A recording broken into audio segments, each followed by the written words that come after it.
Hi guys, welcome back to my channel. Today I'm going to show you how to make 3 ingredients peanuts butter cookies.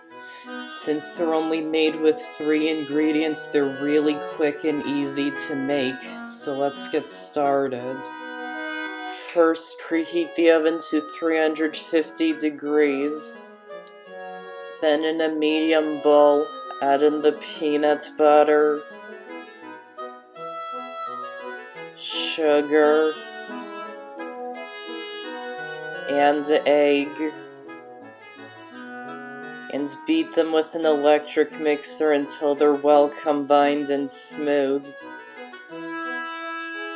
Then scoop the dough out onto a baking sheet, spacing them out at least 1.5 inches.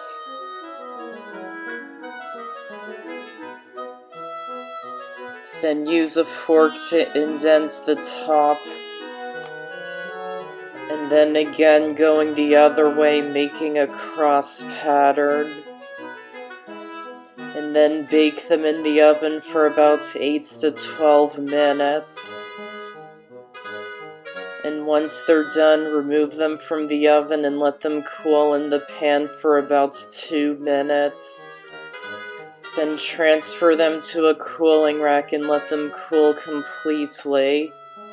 And that's how to make 3 ingredients peanuts butter cookies.